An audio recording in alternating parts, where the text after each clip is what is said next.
Pessoal, boa noite. Aqui é o professor Kleber, mais uma vez, dando prosseguimento à nossa aula sobre dilatação térmica, certo? Então, nessa aula agora, a gente vai tratar matematicamente desse fenômeno, certo? Então, vamos analisar o quê? A dilatação térmica linear, a superficial e a volumétrica, ok? Matematicamente. Então, partindo da linear, bora ter isso aqui, ó. Bora considerar, né, como exemplo, uma barra, ok? Onde essa barra vai exibir um comprimento inicial, que eu vou chamar de L0, a uma temperatura inicial, que eu vou chamar de T0. Assim, aqui a barra, essa barra vai ter um comprimento inicial, que eu vou chamar de um comprimento T0, ou melhor, L0. Aqui, eu tenho uma barra, ok? E essa barra, ela vai ter um comprimento L0 quando a temperatura dela for T0. Está aqui, T0. Depois, por exemplo, eu posso aquecer essa barra. Se eu aquecer essa barra, ou seja, se eu fizer que essa temperatura T0 passe para um valor mais alto, automaticamente, pela dilatação térmica, a minha barra não vai ter mais esse comprimento inicial L0. Ela vai passar a ter um comprimento final agora, que eu vou chamar de LF, ou L final. Assim, vou perceber que a minha barra agora, ela vai esticar. Ela vai ter um comprimento maior agora porque ela sofreu uma dilatação térmica. Certo? Aqui. Aqui é a minha inicial, aqui é a final. É a final. Pronto. Então, eu aqueci minha barra, ela saiu desse comprimento e ela veio para esse aqui, ó. Onde nesse caso aqui, ó, a temperatura agora vai ser uma temperatura final. Ok? E aqui, ó, só acendendo um pouquinho, aqui é L final. Ou seja, o comprimento final da barra depois do aquecimento. Então, perfeito, certo? Então, se eu olhar para a minha barra no início e a minha barra no fim, eu vou perceber que existe aqui uma variação de comprimento. Claro, ela passou de um valor menor para um valor maior, ela esticou. Então, eu posso observar aqui, ó, uma variação de comprimento dessa barra. Só fazendo isso aqui, ó. Fazendo isso aqui, comparando os dois tamanhos, antes e depois. Então, quando eu faço isso, eu percebo, ó, que a minha barra aumentou de quanto? Desse tamanho aqui, ó. Ela esticou justamente esse valor aqui. E a esse valor aqui, eu vou atribuir um símbolo, né? Seria o delta, delta L. Matematicamente, eu vou dizer que isso aqui é o meu delta L, variação de comprimento, simbolicamente. Assim, vou dizer que esse pedaço aqui vai ser o meu delta L. Pronto. Variação de comprimento. Delta de variação, L de comprimento. Okay? Então, se eu quero calcular esse valor aqui, ó, da variação de comprimento da minha barra, então eu vou ter que utilizar uma expressão que tem essa cara aqui, ó. Eu vou dizer que a variação de comprimento dela, delta L, vai ser igual ao comprimento inicial dela, L0, antes de sofrer o aquecimento, vezes uma constante de proporcionalidade ou coeficiente de dilatação térmica linear do material, vezes a variação de temperatura, que no caso é o que? É o valor da temperatura final menos o valor da temperatura inicial, ou seja, ΔT. Pronto, com essa expressão aqui, eu tenho condições de calcular por meio, olha só, por meio, veja, do comprimento inicial desse valor alfa aqui, que é o meu coeficiente de dilatação térmica, que na verdade é uma constante de proporcionalidade. Para cada material você vai ter um valor para ele, certo? Se for alumínio, se for cobre, madeira, vidro, porcelana, enfim, todo material vai ter esse coeficiente tabelado, bonitinho, para você chegar lá, olhar e fazer as contas. E vai depender aqui também, ó, de ΔT, que é justamente a variação de temperatura do material. Okay? Então, é uma fórmula simples, certo? Uma fórmula complicada, é uma expressão que envolve três termos, ok? E esse alfa aqui, ó, esse alfa aqui, a gente mede ele em graus Celsius a menos 1. Graus Celsius a menos 1. Dimensionalmente ele é medido assim, graus Celsius a menos 1. Então, ótimo, né? Eu posso calcular agora a variação de comprimento da minha barra. certo? Aplicando essa expressão aqui. Novamente, L0 é o comprimento inicial da barra. Alfa é o coeficiente de dilatação térmica linear do material. E ΔT é a variação de temperatura que o material é submetido. Okay? Então, esse caso aqui, ó, esse caso clássico, ele se aplica em várias situações. Por exemplo, se eu quero calcular a variação de comprimento dos trilhos que compõem a linha férrea de uma estação ferroviária, né? Vou ter lá os trilhos, certo? Dispostos numa série, numa sequência, né? Cada um atrás do outro, formando aquela linha, dois paralelos no caso, duas linhas paralelas formadas por trilhos de aço, e esse aço vai ter um coeficiente de dilatação térmica linear. Então, eu posso calcular, por exemplo, quanto é que mede a variação de comprimento desses trilhos para uma dada variação de temperatura. Por exemplo, de manhã até o meio-dia, do meio-dia até 4 horas da tarde. Eu posso calcular a variação de comprimento desses trilhos nesse intervalo de temperatura e saber o quanto eles se dilatam, ok?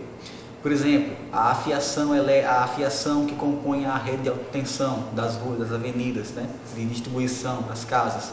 Também, os técnicos eles têm um cuidado de colocar os fios com uma espécie de curvatura. Eles deixam um fio curvado, né, para que justamente nos dias mais quentes e nos dias mais frios o fio possa se dilatar livremente, sem que haja o perigo de rompimento da fiação. Por exemplo, se ele coloca, né, o técnico vai lá e coloca aquele fio da rede elétrica tensionado, totalmente esticado, a tendência é que aquele fio com o tempo ele se rompa, porque ele não tem espaço, ou seja, ele não tem mobilidade para poder se dilatar ou se contrair termicamente.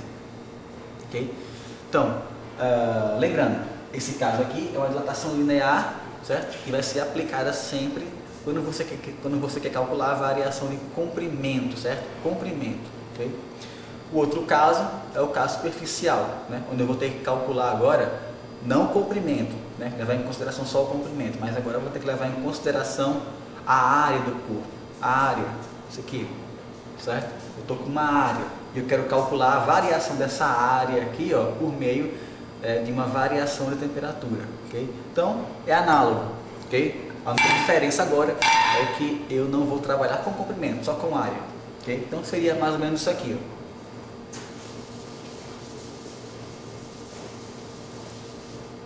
Tomando uma placa, por exemplo, uma placa quadrada, com uma área inicial, com a temperatura inicial, aqui, uma área inicial, a uma temperatura inicial. Eu posso aquecer essa placa, certo? Até a temperatura TF, o T final, certo? E eu vou perceber que essa placa agora não vai ter mais a área inicial S0. Ela vai ter uma área S final maior que a inicial, assim.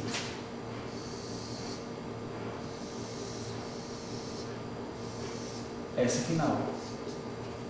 Onde a área aumentou e para essa área aqui a temperatura é maior.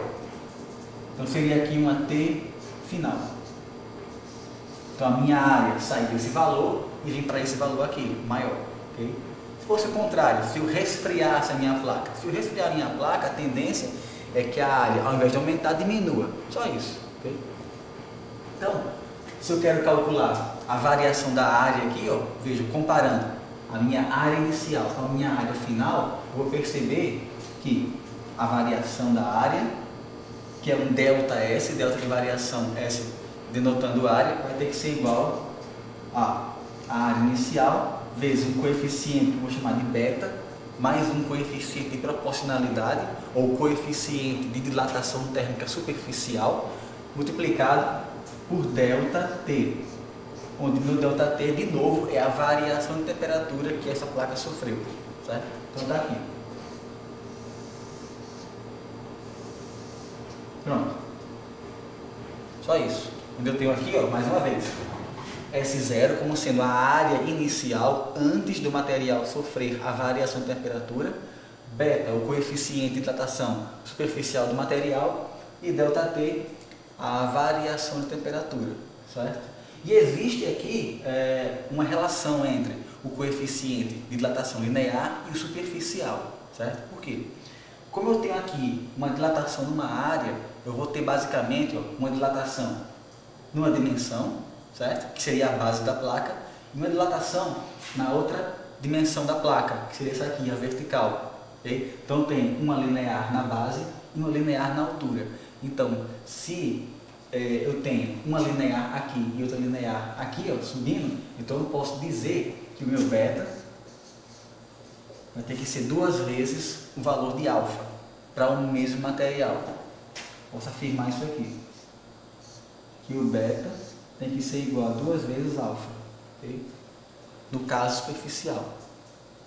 Então, basicamente é isso. Você perceba que o meu ΔS, que é a variação da área, tem que ser proporcional à área inicial, tem que ser proporcional a beta e a ΔT. O que isso quer dizer? Isso quer dizer que quanto maior for a sua área inicial, maior vai ser a dilatação da placa.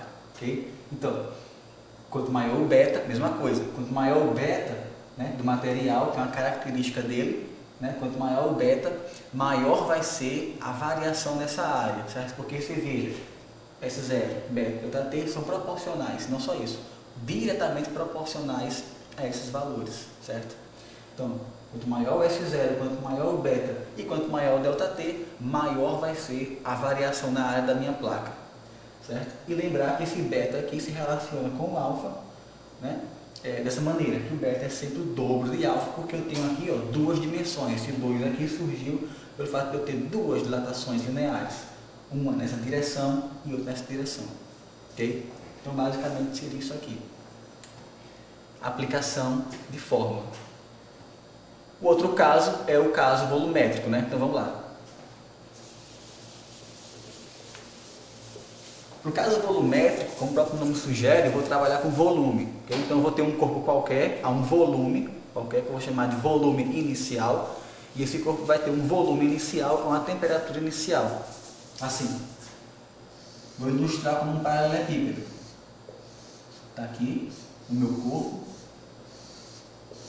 e esse corpo aqui, ele vai ter um volume inicial a uma temperatura inicial. Volume inicial a uma temperatura inicial.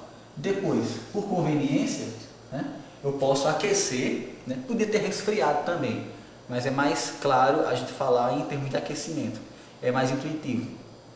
Mas eu posso também resfriar o corpo. Se eu resfrio, vai diminuir comprimento, área, volume. Se eu aqueço, aumenta comprimento, área e volume. Então, nesse caso aqui, se eu aquecer, né, se eu elevar a temperatura do meu corpo, eu posso ter agora isso aqui. Um corpo com um volume maior.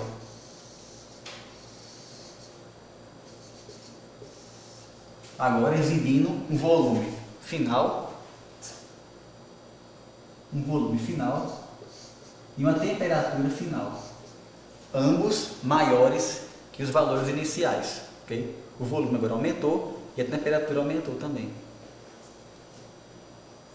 E o problema aqui basicamente é você calcular a variação de volume. Okay? Mais uma vez, eu vou calcular um ΔV, que eu vou dizer agora, que vai valer V inicial, gama, certo? Meu coeficiente agora de proporcionalidade vai ser o gama, que na verdade vai ser o coeficiente de dilatação volumétrica desse material, vezes ΔT,